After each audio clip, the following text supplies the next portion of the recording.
58 साल के famous comedian Raju Srivastava heart attack के बाद दिल्ली के एम्स में भर्ती हैं।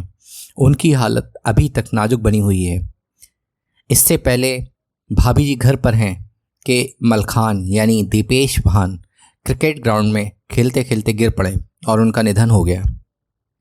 46 साल के कन्नड़ सुपरस्टार पुनीत राजकुमार भी वर्कआउट के दौरान बेहोश हुए और उनका निधन हो गया। 40 साल के फिटनेस फ्रीक सिद्धार्थ शुक्ला के बारे में भी यही कहा जा रहा है कि जिम से लौटने के कुछ वक्त बाद उन्हें हार्ट अटैक आया था। मशहूर सिंगर के को भी कोलकाता में लाइव परफॉर्मेंस के दौरान हार्ट अटैक आया था।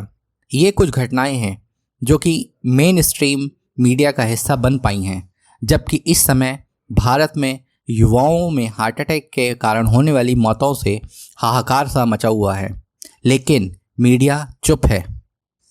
पता नहीं क्यों इस तरह की घटनाएं मीडिया का हिस्सा नहीं बन पा रही हैं।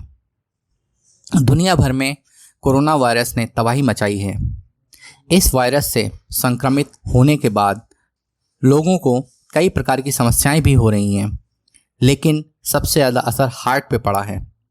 विश्व स्वास्थ्य संगठन की रिपोर्ट बताती है कि पिछले 2 साल में हार्ट की बीमारियों के मरीजों में करीब 15% तक का इजाफा हुआ है। BMC यानी कि बॉम्बे म्यूनिसिपल कॉरपोरेशन के आंकड़े बताते हैं कि मुंबई में जनवरी 2021 से जून के बीच हर महीने हार्ट अटैक से 3000 लोगों की मौत हुई है। इससे पहले पिछले साल यानी 2020 में ये संख्या महज 500 थी। डॉक्टरों ने कोविड के बाद हार्ट अटैक के मामलों पर एक रिसर्च की है, जिससे पता चलता है कि कोविड के बाद हार्ट अटैक के मामले कितनी तेज़ी से बढ़े हैं।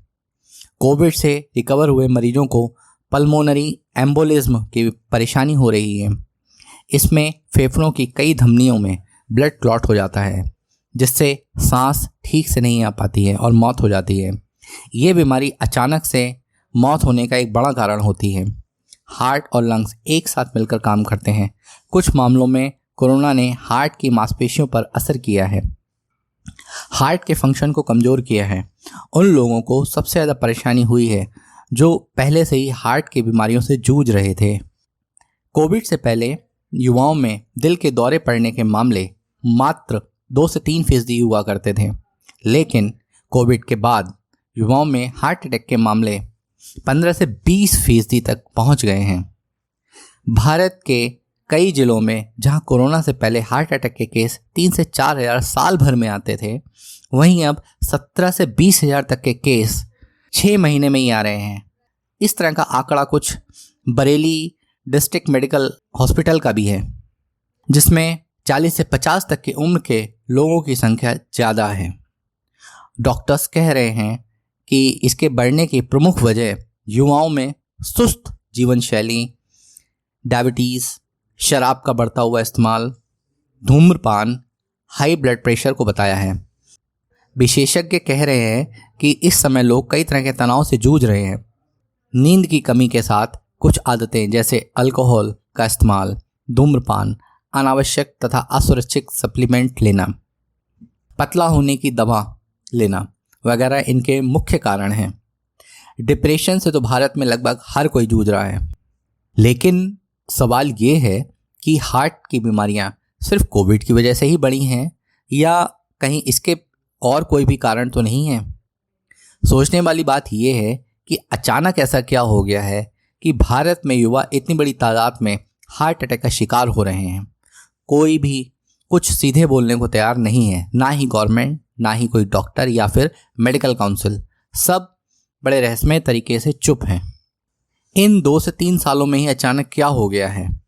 भारत के युवाओं में इतनी कमजोरी कैसे आ गई है, जबकि भारत में ऐसा कोई विशेष सामाजिक आर्थिक परिवर्तन नहीं आ गया है और भारत के युवाओं की समस्याएं पहले भी वही थीं और आज भी वैसी ही हैं। इनमें कोई परिवर्तन नहीं हुआ है, ना ही जीवन शैली में कोई परिवर्तन हुआ है। अब सवाल ये उठता है कि कहीं ये किसी और महामारी या फिर किसी और तरह के खतरे का इंडिकेशन तो नहीं है जो भारत में या फिर पूरे विश्व में दबे पांव पैर पसार रही है। क्यों कोई भी डॉक्टर कुछ भी बोलने को तैयार नहीं है और सभी इस तरह रिएक्ट कर रहे हैं जैसे सब कुछ नॉर्मल है, जबकि शायद सब कुछ नॉर्मल नहीं है। और मीडिया, गवर्नमेंट और डॉक्टर्स की नैतिक जिम्मेदारी बनती है कि वो हार्ट अटैक की बड़ी घटनाओं पर कुछ बोलें या मेडिकल रिपोर्ट प्रकाशित करें। खैर, सरकार और मीडिया अपना काम करेगी ही, तब तक लोगों की अपनी जिम्मेदारी बनती है कि वो अपने आसपास घट रही घटनाओं के बारे में सजग रहें, अपने स्वास्थ्य के बारे में सजग रहें। और तब तक ध्यान रखें कि अगर किसी मरीज को हार्ट अटैक आया है या उसके लक्षण दिखाई दे रहे हैं तो आसपास के लोग इन लक्षणों के आधार पर मरीज को तुरंत घर पर कुछ दवा दे सकते हैं, जिससे बहुत हद तक इसे रोका जा सकता है। लक्षण आने पर तुरंत एस्पिरिन की 150 से 350 mg की गोली दे सकते हैं। इसके बाद 40 से 80 mg तक की एटोरवास्टेटिन देनी है। ये कोलेस्ट्रॉल की परत को कम करती है। अगर ब्लड प्रेशर कंट्रोल में है तो मरीज को 5 mg सॉर्बट्रेट की गोली जीभ के नीचे रखनी है। इस तरह ये कुछ फर्स्ट एड हॉस्पिटल पहुंचने से पहले किया जा सकता है।